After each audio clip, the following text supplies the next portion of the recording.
الحمدللہ والصلاۃ والسلام علی رسول اللہ۔ اللہ تعالیٰ سورہ بقرہ میں فرماتے ہیں، ترجمہ: بس مومنوں نے اللہ کے حکم سے کافروں کو شکست دی اور داود نے جالوت کو قتل کیا، اور اللہ نے داود کو بادشاہی اور حکمت عطا کی اور جو چاہا اسے سکھایا۔ اور اگر اللہ انسانوں کے ایک گروہ کو دوسرے گروہ کے ذریعے سے ہٹاتا نہ رہتا تو یقیناً ساری زمین کا نظام بگڑ جاتا، لیکن اللہ دنیا والوں پر بڑا فضل کرنے والا ہے۔ داود علیہ السلام نبی بن جاتے ہیں۔ داود علیہ السلام بنو اسرائیل کے سب سے مشہور انسان بن جاتے ہیں، لیکن اس چیز سے ان کے اوپر کوئی فرق نہیں پڑتا تھا، کیونکہ وہ شہرت نہیں چاہتے تھے، بلکہ وہ تو اللہ کا قرب اور محبت چاہتے تھے۔ اسی لیے جب انہوں نے جالوت کو مار دیا تو وہ صحرا میں چلے گئے، وہاں پر جا کے وہ اللہ تعالیٰ کی حمد بیان کرتے اور اللہ تعالیٰ کی نعمتوں کو یاد کرتے۔ اللہ تعالیٰ نے قرآن میں ایک اور جگہ فرمایا، ترجمہ: بے شک ہم نے پہاڑ اس کے تابع کر دیے تھے، جبکہ وہ اس کے ساتھ صبح اور شام تسبیح بیان کرتے رہتے تھے، اور پرندے بھی تابع کر دیے تھے اکٹھے کیے ہوئے، سب اس کے آگے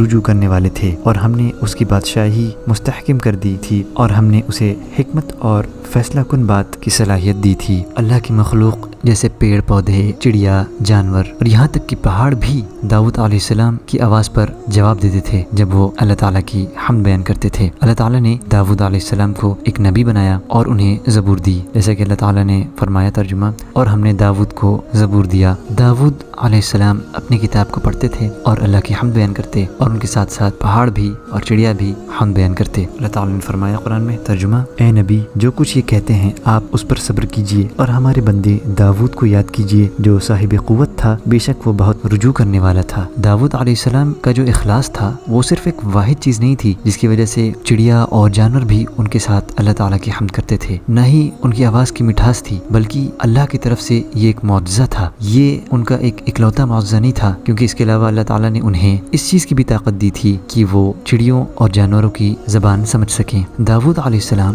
ہر دوسرے دن روزہ رکھتے تھے۔ عبداللہ ابن عمرو ابن العاص رضی اللہ عنہ فرماتے ہیں، اللہ کے نبی صلی اللہ علیہ وسلم نے فرمایا کہ اللہ کے نزدیک سب سے محبوب ترین روزہ حضرت داود کا روزہ ہے، وہ ہر دوسرے دن روزہ رکھتے تھے، اور سب سے محبوب نماز اللہ کے نزدیک داود علیہ السلام کی نماز ہے، جو آدھی رات سویا کرتے تھے اور ایک تہائی رات وہ عبادت کرتے تھے، اور پھر چھٹا حصہ رات کا وہ سوتے تھے۔ عبداللہ ابن عمرو ابن العاص یہ بھی فرماتے ہیں، رسول اللہ صلی اللہ علیہ وسلم نے مجھ سے کہا کہ مجھے خبر ملی ہے کہ تم تمام رات نماز پڑھتے ہو اور ہر دن روزہ رکھتے ہو، کیا یہ سچ ہے؟ میں نے جواب دیا، جی۔ آپ نے فرمایا، اگر تم ایسا کرتے ہو تو تمہاری آنکھیں کمزور ہو جائیں گی اور تم بور ہو جاؤ گے، تو ہر مہینے 3 روزہ رکھ لیا کرو، کیونکہ یہ پورے سال کا روزہ ہوگا یا پورے سال کے روزے کے برابر ہوگا۔ میں نے کہا، میں تو اس سے زیادہ روزہ رکھ سکتا ہوں۔ آپ نے فرمایا، تب تم حضرت داود علیہ السلام کی طرح روزہ رکھو، جو ہر دوسرے دن روزہ رکھتے تھے اور اپنے دشمن کو دیکھ کر بھاگتے نہیں تھے۔ اللہ تعالیٰ نے داود علیہ السلام کو بہت طاقت دی تھی۔ ان کے لوگوں نے اپنے وقت میں بہت سی جنگیں لڑیں،